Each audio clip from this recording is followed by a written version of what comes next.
Have you ever felt your whole body tense up the moment someone texts you, "We need to talk"? Your chest tightens. Your mind starts replaying every conversation from the last 3 weeks. And for what? Probably nothing. Or maybe you make a tiny mistake at work, send a file to the wrong folder, and suddenly you're apologizing like you just crashed the entire system. And someone actually asks if you're okay. You say sorry when someone bumps into you. You apologize for asking a question, for having an opinion, sometimes just for being there. And people love to label this, right? You're too passive. You need to stop apologizing so much, as if it were that simple. But here's what most people don't see. Your constant apologizing is not a personality flaw. It's a survival strategy, something your system learned a long time ago, in a world where keeping the peace wasn't just polite, it was necessary. Stay with me, because this might be the first time any of this actually makes sense. Welcome, everyone! I'm so happy to see you all here for Psychology Mindset. And here's what surprises most people about this pattern. It's not just about being too nice. It's not just low confidence. And it's definitely not something you fix by simply telling yourself to stop. So today, we're going underneath the habit itself.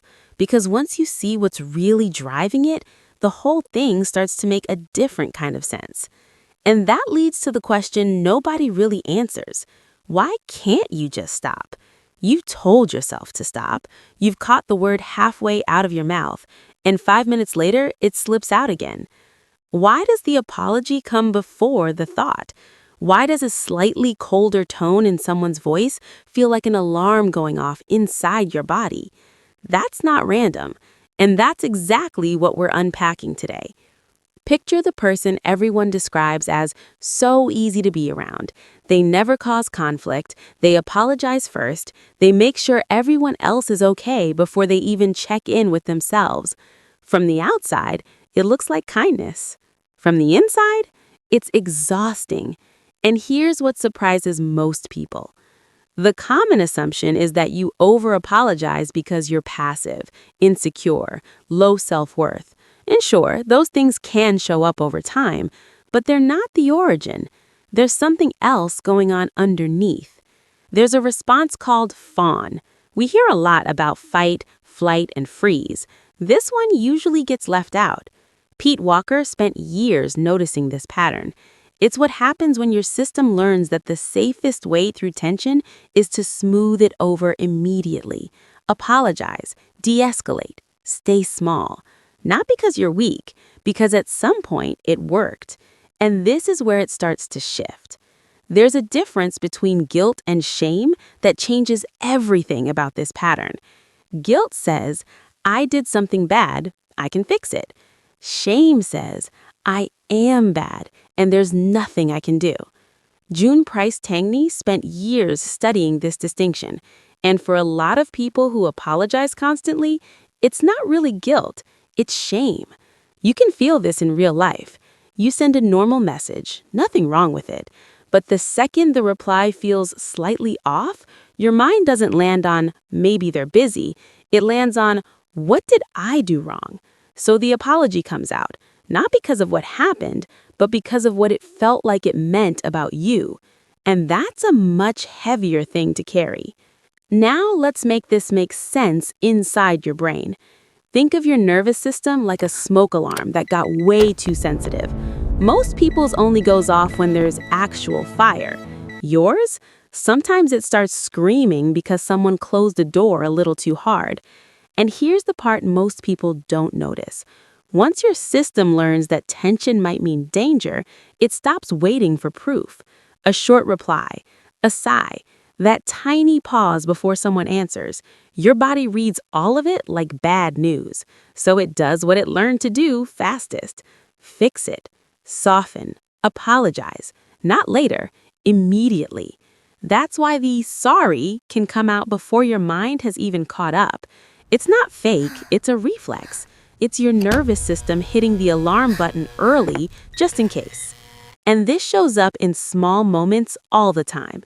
A friend replies with K, one letter, and suddenly your whole mood shifts. You reread your message. You start rewriting a follow-up. You delete it. You write it again. Or someone bumps into you in a restaurant, and before they even react, you're already saying sorry. And then you catch yourself. Wait, why did I apologize? This is what that hyper-awareness looks like in real life. Always on alert, like your brain is quietly monitoring everyone's emotional state all the time. And in a world of texts, voice notes, and instant replies, that signal never really turns off. And after a while, your brain starts treating that as everyday life. It's exhausting. Not just tired, but that deep kind of tired that makes a normal text feel heavy. Because even when nothing is happening, part of you is still scanning. The look, the tone, the pause that felt half a second too long. And this is where it hurts. You can be in a completely normal conversation and still feel that quiet drop in your stomach, like you missed something, like you did something, like it's somehow your job to fix the mood before it changes. Pete Walker talks about emotional flashbacks. It's not a memory, it's a feeling, a sudden wave of shame or smallness that makes you shrink before you even know why. And that feeling is heavy. It makes sense, but it takes too much out of you. And for a lot of people, this didn't start recently.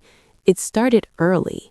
Not always in obvious ways, but in environments where emotional safety wasn't consistent, where moods shifted quickly, where tension showed up without warning. So, you adapted. You learned to read the room before anything happened. You became the one who kept things calm, the peacemaker, the one who felt responsible for how everyone else was feeling.